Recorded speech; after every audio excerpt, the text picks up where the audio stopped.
Hello everyone, welcome to RK study info YouTube channel. ಈ ವಿಡಿಯೋದಲ್ಲಿ ದಿನಾಂಕ ಫೆಬ್ರವರಿ 18ಕ್ಕೆ ನಡೆದಂತಹ ಈ ಒಂದು free coaching exam CET paper ಏನಿತ್ತು, ಜಿಕೆ ಪೇಪರ್, ಅದರ ಸರಿ ಉತ್ತರಗಳನ್ನ ನಿಮಗೋಸ್ಕರ ನಾವು ಅನಲೈಸಿಸ್ ಮಾಡ್ತಾ ಇದ್ದೀವಿ. ಸೊ ಯಾರ್ಯಾರು ಎಕ್ಸಾಮ್ಗೆ ಅಟೆಂಡ್ ಆಗಿದ್ರಿ, ಅದ್ರ ಜೊತೆಗೇನೆ ಮುಂದೆ ಬರುವಂತಹ ಪ್ರತಿಯೊಂದು ನೇಮಕಾತಿ ಪರೀಕ್ಷೆಗಳಿಗೆ ಖಂಡಿತವಾಗಿಯೂ ಇಲ್ಲಿ ಚರ್ಚೆ ಮಾಡುವಂತಹ ಒಂದು ಜಿಕೆ ಕ್ವಶನ್ಸ್ಗಳು ನಿಮ್ಮ ಎಕ್ಸಾಮ್ಗೆ ಖಂಡಿತವಾಗಿಯೂ ಸಹಾಯ ಮಾಡ್ತವೆ.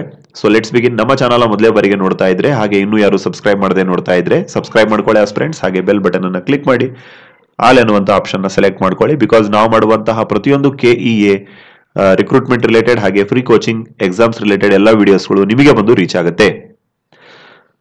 ಓಕೆ ಆಸ್ ಫ್ರೆಂಡ್ಸ್, ಮೊಟ್ಟ ಮೊದಲ ಪ್ರಶ್ನೆ ನೋಡೋಣ. ಅದಕ್ಕಿಂತ ಮುಂಚೆ ಪ್ರಶ್ನೆ ಸಂಖ್ಯೆ 1ರಿಂದ 25ನೇ ಪ್ರಶ್ನೆಯನ್ನ ನಾವು ಆಲ್ರೆಡಿ ಅನಲೈಸಿಸ್ ನ ವಿಡಿಯೋವನ್ನ ಮಾಡಿದ್ದೇವೆ, ಸರಿನಾ? ಈ ವಿಡಿಯೋ ನೋಡಿ ಆದ್ಮೇಲೆ ಆ ವಿಡಿಯೋನು ಸಹ ನೀವು ನೋಡಬಹುದು. ನೆಕ್ಸ್ಟ್ ಈಗ 26ನೇ ಪ್ರಶ್ನೆಯಿಂದ ಮುಂದೆ ಇರುವಂತಹ ಎಲ್ಲಾ ಪ್ರಶ್ನೆಗಳನ್ನ ನಾವು ಡಿಸ್ಕಸ್ ಮಾಡೋಣ. 26ನೇ ಪ್ರಶ್ನೆ ನೋಡ್ತಾ ಇರಬಹುದು. ಹೊಂದಿಕೆ ಆಗದಿರುವುದನ್ನು ಗುರುತಿಸಿ ಅಂತ ಕೇಳಿದರೆ, which one of the following is not correctly matched, identify ಮಾಡಿ ಅಂತ ಹೇಳಿದರೆ.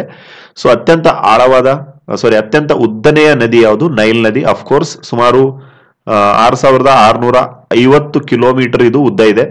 ಇದು ರೈಟ್ ಆಪ್ಷನ್ ಆಗುತ್ತೆ. ಅತ್ಯಂತ ಈ ಒಂದು ದೊಡ್ಡ ಮರುಭೂಮಿ ಯಾವುದು ಅಂತ ಕೇಳಿದರೆ, ಅತ್ಯಂತ ದೊಡ್ಡ ಮರುಭೂಮಿ ಯಾವುದು ಅಂತ ಕೇಳಿದರೆ ಅಂಟಾರ್ಟಿಕಾ ಮರುಭೂಮಿ 100% ಕರೆಕ್ಟ್ ಆಗುತ್ತೆ. ಹಾಗೆ ಅತ್ಯಂತ ದೊಡ್ಡ ಸರೋವರ ಯಾವುದು ಅಂತ ಕೇಳಿದರೆ ಕ್ಯಾಸ್ಪಿಯನ್ ಸಮುದ್ರ. ಸೊ ಇದನ್ನು ಕರೆಕ್ಟ್ ಆಗುತ್ತೆ.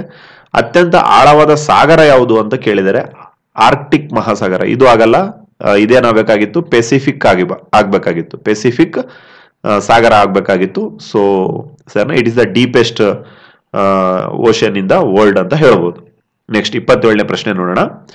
ವಿಶ್ವದ ಅತಿ ದೊಡ್ಡ ಹವಳದ ಬಂಡೆಗಳ ಸಮೂಹ ದಿ ಗ್ರೇಟ್ ಬ್ಯಾರಿಯರ್ ರೀಫ್ ಎನ್ನುವಂತಹ ಪ್ಲೇಸ್ ಏನಿದೆ ಅದು ಎಲ್ಲಿದೆ ಅಂತ ಕೇಳಿದರೆ, ಯಾವ ಕರಾವಳಿ ಅಲ್ಲಿದೆ ಅಂತ ಕೇಳಿದರೆ ಆಸ್ಟ್ರೇಲಿಯಾದ ಕರಾವಳಿಯಲ್ಲಿದೆ. ನೆಕ್ಸ್ಟ್ 28ನೇ ಪ್ರಶ್ನೆ. ಅಂತಾರಾಷ್ಟ್ರೀಯ ಬಾಹ್ಯಾಕಾಶ ಅಥವಾ ಈ ಒಂದು ಸ್ಪೇಸ್ ಅಂತ ಹೇಳ್ತಾರೆ ಕೇಂದ್ರ ISS ಸುಮಾರು ಸರಾಸರಿ 250 ಮೈಲುಗಳ ಎತ್ತರದಲ್ಲಿ ಭೂಮಿಯ ಸುತ್ತ ಸುತ್ತುತ್ತದೆ. ಅದು ಭೂಮಿಯ ಸುತ್ತ ಒಂದು ಬಾರಿ ತಿರುಗಲು ಎಷ್ಟು ಸಮಯ ತೆಗೆದುಕೊಳ್ಳುತ್ತೆ ಅಂತ ಹೇಳಿದರೆ, ಸೊ 28ನೇ ಪ್ರಶ್ನೆಗೆ ರೈಟ್ ಆಪ್ಷನ್ ಯಾವ್ದಾಗುತ್ತೆ? D option, 90 minutes. 29ನೇ ಪ್ರಶ್ನೆ ನೋಡಿ. ಪರಿಸರ ಸಮರ್ಥನೀಯತೆ ಅದರ ಒಂದು 3R ಅಂತೇನಿದೆ, ಇದರ ಕಲ್ಪನೆ ಯಾವುದನ್ನ ಸೂಚಿಸುತ್ತದೆ ಅಂದ್ರೆ what is the full form of 3Rs ಅಂತ ಹೇಳ್ತಿದ್ದಾರೆ. Reduce, reuse and recycle. Option number A. 30ನೇ ಪ್ರಶ್ನೆ. ಹೆಚ್ಚಿನ ಲವಣಾಂಶಗಳನ್ನ ಗುಣಲಕ್ಷಣಗಳನ್ನು ಹೊಂದಿರುವ ಯಾವ ಪರಿಸರ ವ್ಯವಸ್ಥೆಯು ಕರಾವಳಿಗಳಲ್ಲಿ ಕಂಡುಬರುತ್ತದೆ ಅಂತ ಕೇಳಿದ್ದಾರೆ. ಅಂದ್ರೆ ಅತ್ಯಂತ ಹೆಚ್ಚು ಲವಣಾಂಶ, ಸಲೈನಿಟಿ ಅಂತ ಹೇಳ್ತಾರೆ ಇದನ್ನ. ಸೊ ಇದು ರೈಟ್ ಆಪ್ಷನ್ ಯಾವ್ದಾಗುವಂತ ಸಾಧ್ಯತೆ ಇದೆ? C, mangrove. ನೆಕ್ಸ್ಟ್ 31ನೇ ಪ್ರಶ್ನೆ.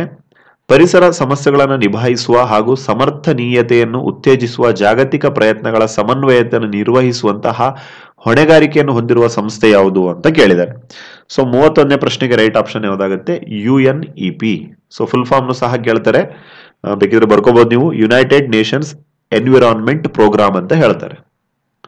ನೆಕ್ಸ್ಟ್ 32ನೇ ಪ್ರಶ್ನೆ. MRTP ಇದನ್ನ ವಿಸ್ತರಣೆ ಮಾಡಿ ಬರೀರಿ ಅಂತ ಹೇಳಿದರೆ ಅಥವಾ ಟಿಕ್ ಮಾಡಿ ಅಂತ ಹೇಳಿದರೆ 32ನೇ ಪ್ರಶ್ನೆಗೆ ರೈಟ್ ಆಪ್ಷನ್ ಯಾವ್ದಾಗುತ್ತೆ? C, monopolies and restrictive trade practices ಅಂತ ಏನಿದೆ ಅದು. ನೆಕ್ಸ್ಟ್ 33ನೇ ಪ್ರಶ್ನೆ. ಮ್ಯಾಚ್ ದ ಫಾಲೋವಿಂಗ್ ನ ಕೊಟ್ಟಿದ್ದಾರೆ. ಭಾರತದ ಪ್ರಮುಖ ರಾಷ್ಟ್ರೀಯ ಉದ್ಯಾನವನಗಳು ಹಾಗೆ ಅಲ್ಲಿ ಇರುವಂತಹ ಪ್ರಮುಖ ಪ್ರಾಣಿಗಳ ಹೆಸರುಗಳನ್ನ ಇಲ್ಲಿ ಕೊಟ್ಟಿದ್ದಾರೆ. ಆಯ್ತಾ? ಪ್ರಾಣಿಗಳ ಒಂದು ಪ್ರಭೇದಗಳನ್ನ ಇಲ್ಲಿ ಕೊಟ್ಟಿದ್ದಾರೆ. ಸೊ ಯಾವುದಕ್ಕೆ ಫೇಮಸ್ ಆಗಿದೆ ನೀವು ಅದನ್ನ ಮ್ಯಾಚ್ ಮಾಡಬೇಕಾಗತ್ತೆ. Okay. So Kaziranga national park ನಿಮ್ಗೆಲ್ಲ ಗೊತ್ತಿರುತ್ತೆ, ಅಸ್ಸಾಂ ಅಲ್ಲಿ ಇದೆ. ಇದು ಒಂದು ಕೊಂಬಿನ ಘೇಂಡಾಮೃಗ ಅಂತೇನಿದೆ ಅದು. ಸೊ ಆಪ್ಷನ್ ನಂಬರ್ ಎ ಏನಾಗುತ್ತೆ? 2ಗೆ ಕರೆಕ್ಟ್ ಆಗಿರುವಂತ ಮ್ಯಾಚ್ ಆಗುತ್ತೆ ನೋಡಿ. ಸೊ ಎ ಇಸ್ ದ 2ಗೆ ರೈಟ್ ಆಪ್ಷನ್. ನೆಕ್ಸ್ಟ್ ಮರುಭೂಮಿ ರಾಷ್ಟ್ರೀಯ ಉದ್ಯಾನವನ, ಇದು ರಾಜಸ್ಥಾನ್ ಅಲ್ಲಿದೆ. ಸೊ ಇಲ್ಲಿ ದಿ ಗ್ರೇಟ್ ಇಂಡಿಯನ್ ಬಸ್ಟರ್ಡ್ ಅಂತ ಏನಿದು ಬರ್ಡ್ ಇದಾವೆ, ಪಕ್ಷಿಗಳೇನಿದಾವೆ, ಹೆಬ್ಬಕ ಅಂತ ಕನ್ನಡದಲ್ಲಿ ಹೇಳ್ತಾರೆ. ಸೊ ಅದು ನಿಮಗೆ ನೋಡಕ್ ಸಿಗುತ್ತೆ. ಸೊ ಬಿಗೆ 4 ರೈಟ್ ಆಪ್ಷನ್ ಆಗುತ್ತೆ. ಹಾಗೆ ಪೆರಿಯಾರ್ ರಾಷ್ಟ್ರೀಯ ಉದ್ಯಾನವನ, ಪೆರಿಯಾರ್ ನ್ಯಾಷನಲ್ ಪಾರ್ಕ್ ಕೇರಳದಲ್ಲಿದೆ. ಇದರಲ್ಲಿ ಈ ಒಂದು ಸರಿನಾ, ಈ ಹುಲಿಗಳ ಸಂಖ್ಯೆ ಜಾಸ್ತಿ ಇದೆ ಎಲ್ಲಿ ಪೆರಿಯಾರ್ ರಾಷ್ಟ್ರೀಯ ಉದ್ಯಾನವನದಲ್ಲಿ ಹುಲಿಗಳ ಸಂಖ್ಯೆ ಜಾಸ್ತಿ ಇದೆ. ಹಾಗೇನೆ ತಡೋಬಾ ರಾಷ್ಟ್ರೀಯ ಉದ್ಯಾನವನ ಏನಿದೆ ಇದು ಮಹಾರಾಷ್ಟ್ರದಲ್ಲಿ ನಿಮಗೆ ನೋಡಕ್ ಸಿಗುತ್ತೆ. ಇದು ಏಷ್ಯಾಟಿಕ್ ಎಲಿಫೆಂಟ್ ಮತ್ತೆ ಟೈಗರ್ಸ್ ಇವೆರಡು ನೋಡಕ್ಕೆ ಸಿಗುತ್ತೆ ಎಲ್ಲಿ, ಈ ಒಂದು ತಡೋಬಾ ನ್ಯಾಷನಲ್ ಪಾರ್ಕ್ ಅಲ್ಲಿ. ಸೊ ರೈಟ್ ಆಪ್ಷನ್ ಯಾವ್ದಾಗುತ್ತೆ, ಆಪ್ಷನ್ ನಂಬರ್ ಓಕೆ, ಪ್ರಶ್ನೆ ನಂಬರ್ 33ಕ್ಕೆ ಆಪ್ಷನ್ ನಂಬರ್ ಯಾವ್ದಾಗುತ್ತೆ, ಎ ರೈಟ್ ಆಪ್ಷನ್ ಆಗುತ್ತೆ. ನೆಕ್ಸ್ಟ್ 34ನೇ ಪ್ರಶ್ನೆ ನೋಡೋಣ. ಕಾಡು ಕೋಣ, ದಟ್ ಮೀನ್ಸ್ ವೈಲ್ಡ್ ಬೀಸ್ಟ್ ಅಂತ ನಾವೇನ್ ಹೇಳ್ತೇವೆ. ಸೊ ಇವುಗಳ ವಾರ್ಷಿಕ ಮೈಗ್ರೇಷನ್ ಆಗುತ್ತೆ ಮಹಾವಲಸೆಗೆ ಪ್ರಸಿದ್ಧಿಯಾಗಿರುವ ಸೆರ್ಗಂಟಿ ನ್ಯಾಷನಲ್ ಪಾರ್ಕ್ ಆಫ್ರಿಕಾದ ಯಾವ ದೇಶದಲ್ಲಿದೆ ಅಂತ ಕೇಳಿದರೆ 34ನೇ ಪ್ರಶ್ನೆಗೆ ರೈಟ್ ಆಪ್ಷನ್ ಯಾವ್ದಾಗುತ್ತೆ, ಬಿ ತಾಂಜೇನಿಯಾ ಅಂತೇನಿದೆ ಅದು. ನೆಕ್ಸ್ಟ್ 35ನೇ ಪ್ರಶ್ನೆ. ಉತ್ತರ ಗ್ರೀನ್ಲ್ಯಾಂಡ್ ನಿಂದ ದಕ್ಷಿಣ ವೆಡಲ್ ಸಮುದ್ರದವರೆಗೆ 60,000 ಮೈಲು ದೂರದ ಏನು ವಲಸೆ ಹೋಗುವಂತಹ ಪಕ್ಷಿ ಯಾವುದು ಅಥವಾ ಹಕ್ಕಿ ಯಾವುದು ಅಂತ ಕೇಳಿದರೆ ಸೊ ರೈಟ್ ಆಪ್ಷನ್ ಯಾವುದು, ಆರ್ಕ್ಟಿಕ್ ಬರ್ಡ್ ಅಂತೇನಿದೆ ಅದು. 36ನೇ ಪ್ರಶ್ನೆ. ಅಂತಾರಾಷ್ಟ್ರೀಯ ಜೀವ ವೈವಿಧ್ಯತೆಯ ದಿನ, ಇಂಟರ್ನ್ಯಾಷನಲ್ ಡೇ ಆಫ್ ಬಯೋಡೈವರ್ಸಿಟಿ ಅಂತ ಹೇಳ್ತಾರೆ. ಇದನ್ನ ಪ್ರತಿ ವರ್ಷ ಮೇ 22ನೇ ತಾರೀಕಿನಂದು ಆಚರಣೆ ಮಾಡಲಾಗುತ್ತೆ. ಸೊ ಈ ವರ್ಷದ ಥೀಮ್ ಏನಂತಾನು ಮುಂದಿನ ಎಕ್ಸಾಮ್ ಅಲ್ಲಿ ಕೇಳುವಂತ ಸಾಧ್ಯತೆಗಳು ಇರ್ತವೆ.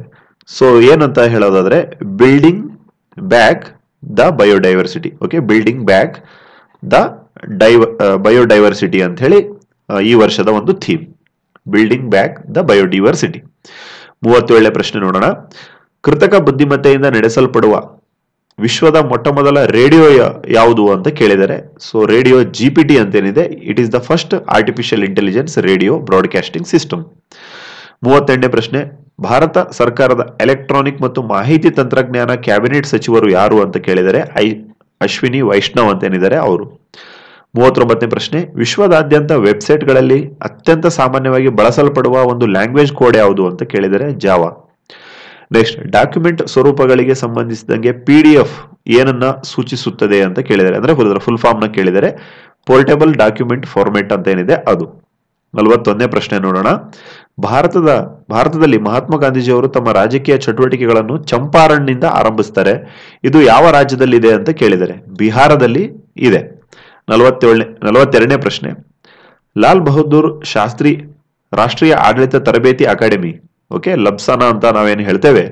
ಸೊ ಅದು UPSC ಯಾರ್ಯಾರು ಪಾಸ್ ಆಗಿರ್ತಾರೆ ಅಭ್ಯರ್ಥಿಗಳು, ಎಸ್ಪೆಷಲಿ IAS ಆಫೀಸರ್ಸ್ಗಳಿಗೆ ಟ್ರೈನಿಂಗ್ ಕೊಡುವಂತಹ ಒಂದು ತರಬೇತಿ ಸಂಸ್ಥೆಯಾಗಿರುತ್ತೆ. ಇದು ಯಾವ ಸ್ಥಳದಲ್ಲಿದೆ ಅಂತ ಕೇಳಿದರೆ ಮಸೂರಿಯಲ್ಲಿದೆ, ಉತ್ತರಾಖಂಡ್ ಅಲ್ಲಿದೆ. ನೆಕ್ಸ್ಟ್, IPS ಅವ್ರದ್ದೆಲ್ಲಿದೆ, ಸರ್ದಾರ್ ವಲ್ಲಭಾಯ್ ಪಟೇಲ್ ಈ ಹೈದರಾಬಾದ್ ಅಲ್ಲಿ ನಿಮಗೆ ನೋಡಕ್ಕೆ ಸಿಗುತ್ತೆ. 43ನೇ ಪ್ರಶ್ನೆ. ನಿರ್ವಾಚನ್ ಸದನ್ ಇದು ಯಾವುದಕ್ಕೆ ಸಂಬಂಧಿಸಿದೆ ಅಂತ ಕೇಳಿದರೆ ಸೊ ಇದು ಭಾರತದ ಚುನಾವಣಾ ಆಯೋಗಕ್ಕೆ ಸಂಬಂಧಿಸಿದಾಗಿರುವಂತಹ ಒಂದು ವರ್ಡ್ ಇದು, ನಿರ್ವಚನ ಸದನ್ ಅಂತ ಹೇಳ್ತಾರೆ. 44ನೇ ಪ್ರಶ್ನೆ. ಶಾಸಕಾಂಗ ಹಾಗೂ ಕಾರ್ಯಾಂಗದ ಕ್ರಿಯೆಗಳನ್ನು ನ್ಯಾಯಾಂಗವು ವಿಮರ್ಶಿಸುವಂತಹ ಅಧಿಕಾರ ನೀಡುವ ನ್ಯಾಯಾಂಗ ಸಮೀಕ್ಷೆ, ಓಕೆ, ಜುಡಿಷಿಯಲ್ ರಿವ್ಯೂ ಸಿಸ್ಟಮ್ ಅಂತ ಹೇಳ್ತಾರೆ. ಇದನ್ನು ಯಾವ ದೇಶದಿಂದ ಪಡೆಯಲಾಗಿದೆ ಅಂತ ಕೇಳಿದರೆ ಯುನೈಟೆಡ್ ಸ್ಟೇಟ್ಸ್, ಓಕೆ, ಸಂಯುಕ್ತ ರಾಷ್ಟ್ರಗಳ ಸಂವಿಧಾನ ಅಂತೇನಿದೆ ಅದು. 45ನೇ ಪ್ರಶ್ನೆ. Once again match the following ನ ಕೊಟ್ಟಿದ್ದಾರೆ. ಇಲ್ಲಿ ಭಾರತದ ಪ್ರಮುಖ ರಾಷ್ಟ್ರೀಯ ಪಕ್ಷಗಳನ್ನ ಕೊಟ್ಟಿದ್ದಾರೆ, ಅದಕ್ಕೆ ಮ್ಯಾಚ್ ದ ಫಾಲೋವಿಂಗ್ ಇಲ್ಲಿ ಕೊಟ್ಟಿದ್ದಾರೆ ನೋಡಿ. ಸೊ ಅಖಿಲ ಭಾರತೀಯ ತೃಣಮೂಲ ಕಾಂಗ್ರೆಸ್, ಇದು ತೃಣಮೂಲ ಕಾಂಗ್ರೆಸ್ ಎಲ್ಲಿ ಬರುತ್ತೆ ನಿಮಗೆ, ಈ ವೆಸ್ಟ್ ಬೆಂಗಾಲ್ ಅಲ್ಲಿ ನಿಮಗೆ ನೋಡಕ್ಕೆ ಸಿಗುತ್ತೆ. ಓಕೆ, ಮಮತಾ ಬ್ಯಾನರ್ಜಿ ಅವರೇನಿದ್ದಾರೆ ಸೊ ಅವರ ಪಾರ್ಟಿ ಇದು. ಹಾಗೇನೆ ಫ್ರೆಂಡ್ಸ್, ಈ ಒಂದು ಭಾರತದ ರಾಷ್ಟ್ರೀಯ ಲೋಕದಳ ಎಲ್ಲಿ ನೋಡಕ್ ಸಿಗುತ್ತೆ, ಈ ಒಂದು ಹರಿಯಾಣದಲ್ಲಿ ನಿಮಗೆ ನೋಡಕ್ ಸಿಗುತ್ತೆ. ಹಾಗೇನೆ ಶಿರೋಮಣಿ ಅಕಾಲಿ ದಳ್ ಅಂತ ಏನಿದೆ ಇದು ಪಂಜಾಬ್ ಅಲ್ಲಿ ನಿಮಗೆ ನೋಡಕ್ಕೆ ಸಿಗುತ್ತೆ.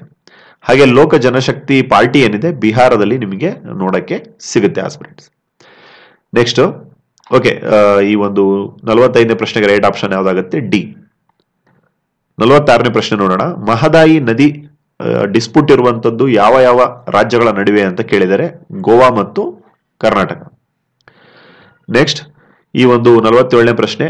ಕರ್ನಾಟಕ ವಿಧಾನ ಪರಿಷತ್ತಿಗೆ ಚುನಾವಣೆಯ ಮೂಲಕ ಚುನಾಯಿತರಾಗುವಂತಹ ಈ ಒಂದು ಅಭ್ಯರ್ಥಿಗಳು ಎಷ್ಟು ಸಂಖ್ಯೆ ಅಂತ ಕೇಳಿದರೆ ಸೊ ವಿಧಾನ ಪರಿಷತ್ತು ಅಂತ ಕೇಳಿದಾರೆ ನೋಡಿ, ಸರಿನಾ, ವಿಧಾನ ಪರಿಷತ್ತು MLC ಏನಂತ ನಾವೇನ್ ಹೇಳ್ತೇವೆ ಅದು.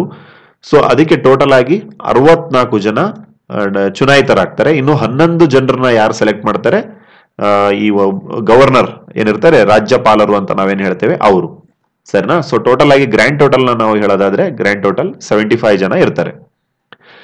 ನೆಕ್ಸ್ಟ್, ಬೆಳಗಾವಿಯ ಸುವರ್ಣ ಸೌಧವು ಏನು ಕರ್ನಾಟಕದ ಶಾಸಕಾಂಗ ಕಟ್ಟಡ ಏನಾಗಿದೆ ಇದರ ಈ ಒಂದು ನಿರ್ಮಾಣದಲ್ಲಿ ಅನುಸರಿಸಲಾಗಿರುವ ಒಂದು ಆರ್ಕಿಟೆಕ್ಚರ್ ಸ್ಟೈಲ್ ಯಾವುದು ಅಂತ ಕೇಳಿದರೆ ದ್ರಾವಿಡ ಶೈಲಿ, ನಿಯೋ ದ್ರಾವಿಡ ಸ್ಟೈಲ್ ಅಂತ ಅದನ್ನು ಕರೀತಾರೆ ಇಂಗ್ಲಿಷಲ್ಲಿ. ಕರ್ನಾಟಕದ ಅತ್ಯಂತ ಮುಂಚಿನ ಸ್ಥಳೀಯ ರಾಜವಂಶ ಯಾವುದು ಎಂದು ಪರಿಗಣಿಸಲಾಗಿದೆ ಅಂತ ಕೇಳಿದರೆ ಸೊ ಕದಂಬ. 50ನೇ ಪ್ರಶ್ನೆ, ಈ ಒಂದು ವಿಡಿಯೋದ ಕೊನೆಯ ಪ್ರಶ್ನೆ. ಕರ್ನಾಟಕ ರಾಜ್ಯ ಸರ್ಕಾರದ ಪ್ರಸ್ತುತ ಅಂದ್ರೆ ಡಿಸೆಂಬರ್ 2023ರವರೆಗೆ ಒಂದು ಮಾಹಿತಿಯನ್ನು ತೆಗೆದುಕೊಂಡ್ರೆ ಮಹಿಳಾ ಸಚಿವರ ಸಂಖ್ಯೆ ಎಷ್ಟು ಅಂತ ಕೇಳಿದರೆ 1. ಸರಿನಾ? ಶ್ರೀಮತಿ ಲಕ್ಷ್ಮೀ ಹೆಬ್ಬಾಳ್ಕರ್ ಮೇಡಮ್ ಏನಿದ್ದಾರೆ ಅವರು. ಸರಿನಾ ಫ್ರೆಂಡ್ಸ್? ಸೊ ಇಷ್ಟು ಟೋಟಲ್ ಆಗಿ ಇವತ್ತಿನ ಈ ಒಂದು 2ನೇ ಪಾರ್ಟಿನ ವಿಡಿಯೋದಲ್ಲಿ ನಾವು ಡಿಸ್ಕಸ್ ಮಾಡಿದ್ದೇವೆ. ಈ PDF ನಿಮಗೆ ಬೇಕು ಅನ್ನೋದಾಗಿತ್ತು ಅಂತಂದ್ರೆ ನಮ್ಮ ಟೆಲಿಗ್ರಾಮ್ ಅಲ್ಲಿ ನಾವು ಶೇರ್ ಮಾಡಿರ್ತೇವೆ. ಟೆಲಿಗ್ರಾಮ್ ಲಿಂಕ್ ಹಾಗೆ ಇನ್ನ ಉಳಿದಂತಹ ಎಲ್ಲಾ ವಿಡಿಯೋಸ್ಗಳ ಲಿಂಕ್ ಇದೇ ವಿಡಿಯೋದ ಕಮೆಂಟ್ ಸೆಕ್ಷನ್ ಅಲ್ಲಿ ಹಾಗೆ ಡಿಸ್ಕ್ರಿಪ್ಷನ್ಸ್ ಗಳಲ್ಲಿ ಹಾಕಿರ್ತೇವೆ. ಕ್ಲಿಕ್ ಮಾಡಿಕೊಂಡು ಈ ಒಂದು PDF ನ ಪಡಿಬಹುದು ಟೆಲಿಗ್ರಾಮ್ಗೆ ಜಾಯ್ನ್ ಆಗೋದ್ರ ಮೂಲಕ. Thank you for listening. God bless you all.